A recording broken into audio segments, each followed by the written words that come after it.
and we need the Fed to respond, because I don't think you get any fiscal response then. Rich, this is really one of the reasons why there's been a question around the Fed's credibility, because they have not been projecting a material rise in the unemployment rate. They have not been projecting recession.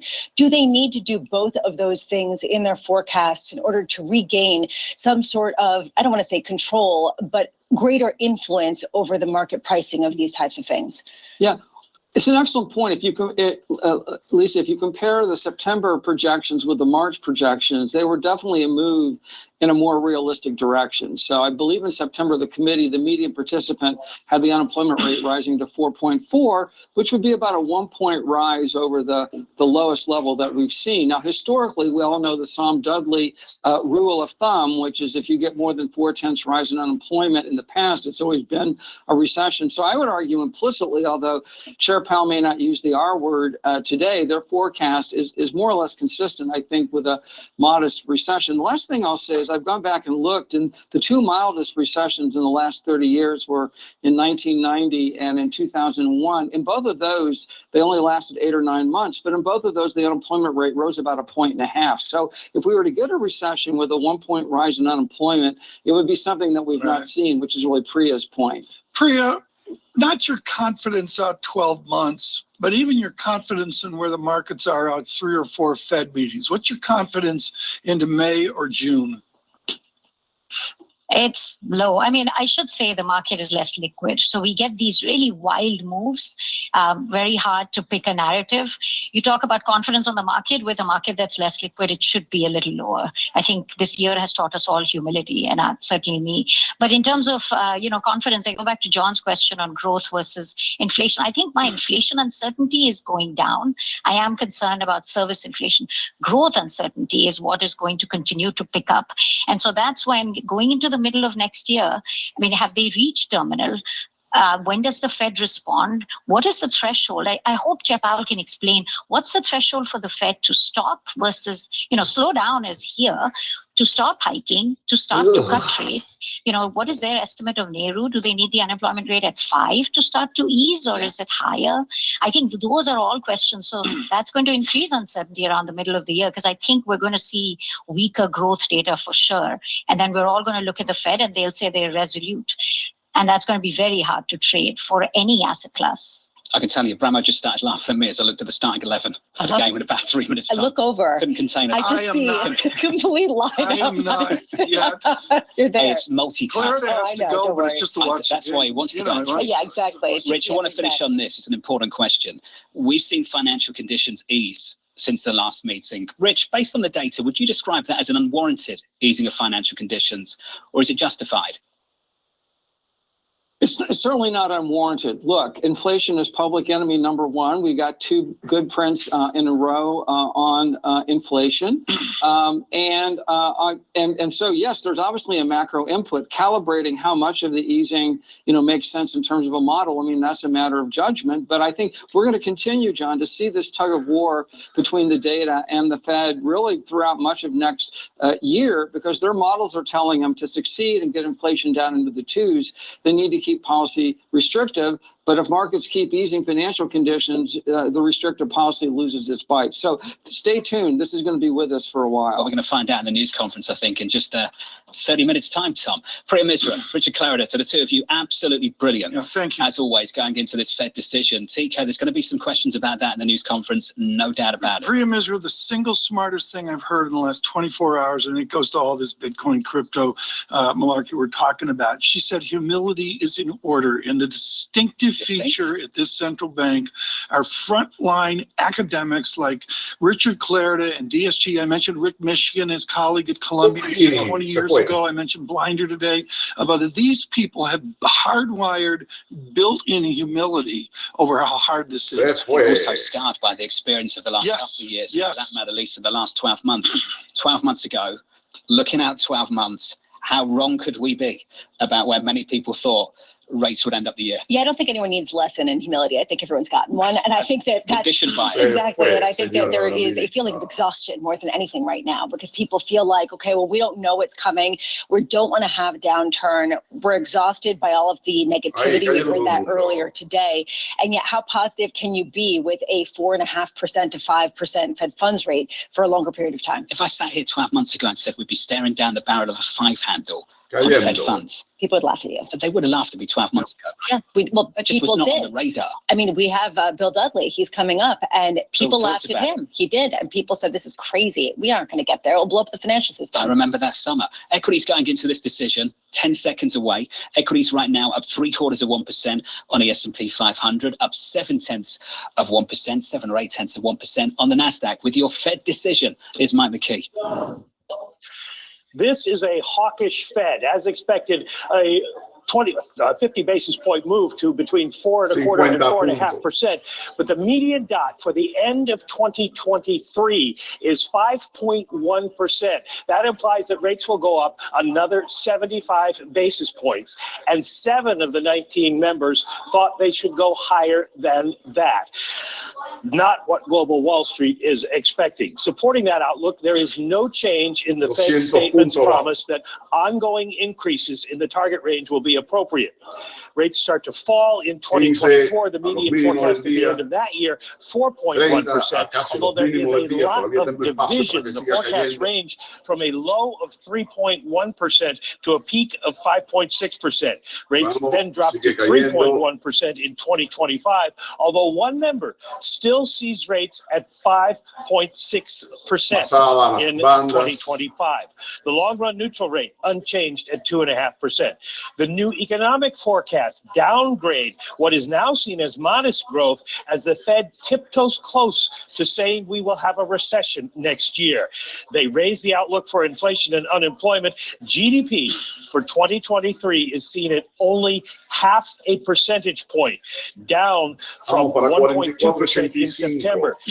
2024 is trimmed by 0.1 to just 1.6%. Unemployment ends next year at 4.6%. That's 0.2 higher than they had forecast in September. The same for 2024. Inflation remains elevated, the statement says now, with no acknowledgement of yesterday's decrease in the CPI. The Fed uses PCE inflation. The median forecast is that will fall to 3.1% by the end of next year, although that is higher than they saw in September. They saw 2.8%. It drops to 2.5% in 2024, 2.1% in 2025.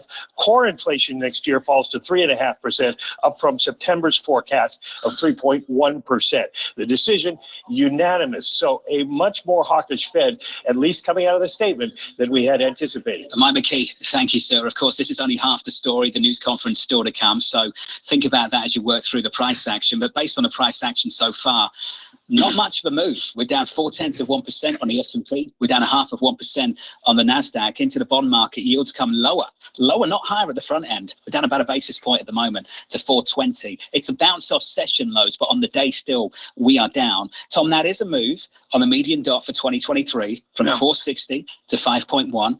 It is what we heard from Hatzius over at Goldman, from Hollenhorst over at Citi, and from Gapin over at Bank of America. It's a move to a 5 handle next year. It's sort of like Dow 10,000. I'm sorry, John. 4.9% is not the same as 5, and 5 is not the same as 5.1. The emotion to the market every 10th of a percentage point on that level is important. So Mike talked about the outlook for next year for real GDP. That forecast for 23 is now only 0.5%. The September projection was 1.2. If you're looking at unemployment, they've now got that at 4.6 from 4.4. And PCE inflation, and I think this speaks to the move you're seeing in the dot plot for next year.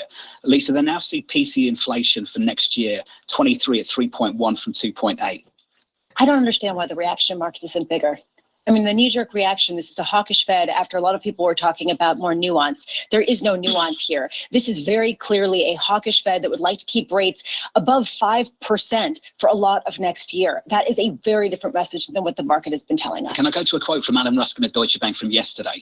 Alan, coming into this, said this: the market will probably also take the Fed's higher end 23 dot as a way of the Fed trying to signal that they do not expect to cut rates in 2023, something the market will continue to view with skepticism. Now, Tom, this can all, of course, change this goes in the news conference in 26 minutes, but are we seeing that element of skepticism push back against what the Fed's trying to signal? I defer to Professor Claird on this and Dr. Dudley of Berkeley. It's real simple. Is there any precedent of a central bank doing what the market's analyzing right now? What we made a joke 4 days ago about a hat trick of pivots. I think we were talking about pivot one, pivot That's two. a three-part story. That's a three-part story. You step down Baloney. first, and then you pause, and then you cut. And clearly, señores, no tenemos nada, no hay un swing a largo, para largo, ahí no hay nada, no se puede entrar. Está todo todavía, observen ambas gráficas. Nadie ha tomado una decisión en que esta caída de 200 billones de dólares, la tuvimos ayer. Ayer tuvimos 1.5 trillones, así que la repercusión de esto va a estar al final de la tarde, al cierre de la bolsa, los últimos 15 minutos, quizás 30 minutos, y mañana. Pero no hay nada ahí, aquí no hay entrada, no existe entrada, ¿ok? Es evidente que estamos en una zona zombie. Es evidente. Ahí estamos en ella. No voy a tomar ninguna decisión. Pensaba entrar cargado, pero no voy a entrar cargado ni ligero para llevarme 20 centavos, porque lo que tengo acá sigue estando dentro del rango que hablamos a las 9 de la mañana. Comprar por debajo de 45 y vender por encima de 45.96 es un rango muy estrecho. Son 51 centavos con un fundamento como esto. Miren el índice Dow Jones como está, prácticamente sin dirección de ningún tipo, de 264 billones, estamos ahora en menos 37. No, esto hay que dejarlo pasar. Hoy no hemos podido hacer mucho. Hoy ha sido un día totalmente neutral, una ganancia pequeña, la misma cantidad perdiendo. ¿Bon? Nada, no tenemos nada. Lo que están hablando ahí es pura baba. Pusieron dos superanalistas y le preguntan qué es lo que tenemos para el año que viene y no te saben decir nada. Que bueno, dime aunque sea para junio. Y no te saben decir nada. Y ganan 1.5, 2 millones de dólares haciendo esto en esas organizaciones. Ahí los ve. No podemos hacer nada. El Dow Jones está cayendo 127 puntos. Así que esto es para aprender. Aquí no se hace nada. Estoy grabando esto para ponerlo en la escuela hoy por la tarde, para que vean la reacción del mercado en términos de el ajuste de las tasas de interés. 50 puntos, 0.5. Mi preocupación fuera 0.75, pero nada, no pasó nada. No pasó nada, no tenemos nada. 44.85 y son las 2:10 de la tarde. No voy a operar 44.85. Voy a buscar, vamos a ver.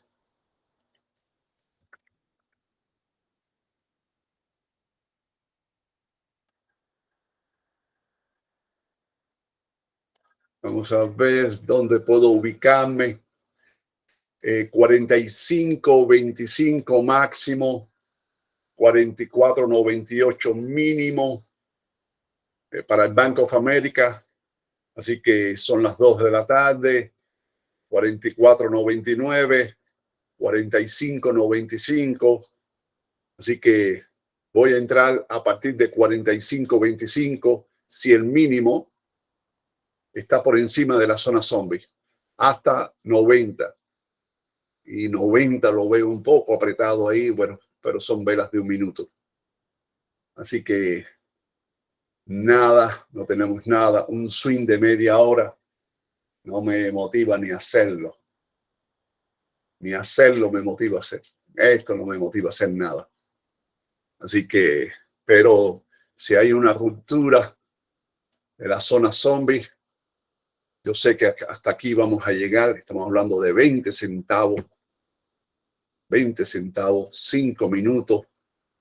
Estamos hablando 20, 22 centavos. No. Eso es 15 minutos. Esa es mi vela regidora. ¿Qué hago con ella? ¿Qué hago con ella? Lo único que sirve de ella es que la banda está en 45.16. O sea, que compraría cualquier nivel contra 45.16 porque sé que vuelve a la banda. Eso es lo único. 45.16. Aquí no hay nada, señores. Así que, ¿alguna pregunta en específico de alguien? ¿Algo que quieran preguntar?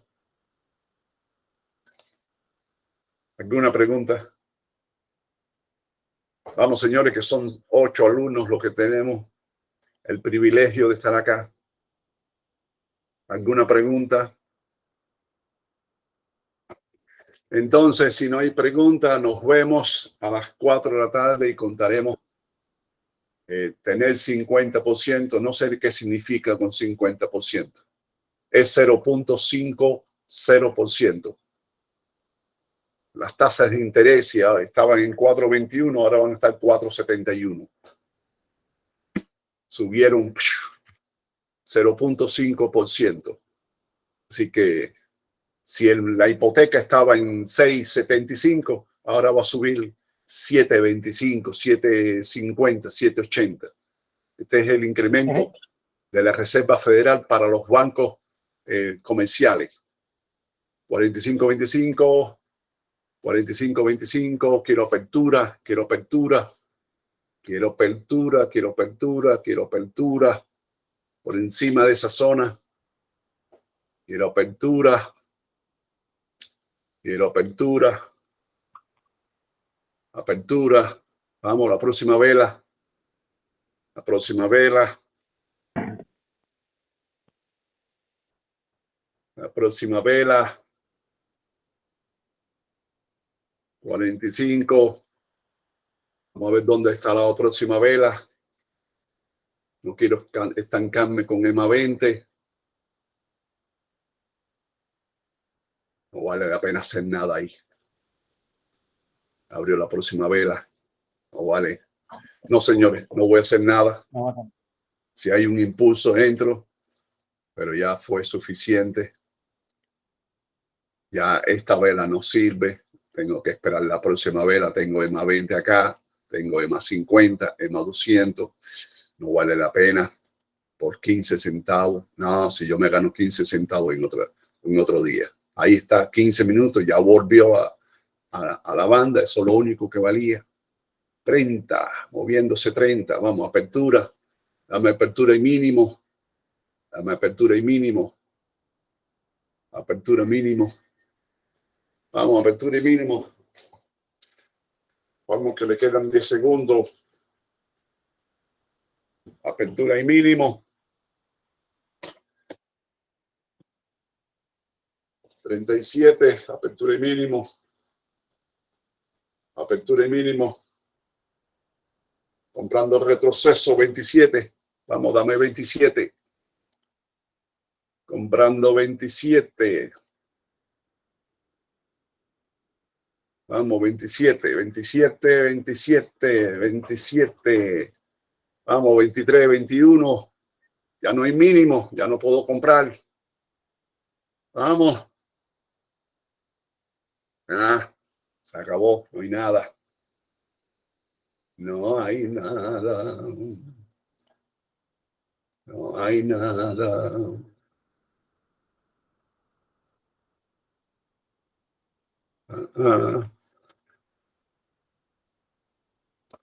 No hay nada, señores. Nada. Vamos a ver. Nada. Todo el mundo moviéndose. Volumen de 100, 100, 100, 100, 100, 100. Una miseria. 600 acciones negociadas. En el anterior fueron 10.000, 13.000. No hay nada. Se acabó. Se acabó, señores. Nos vemos a las 4 de la tarde. Nos sirvió. Gracias, profesor. Ya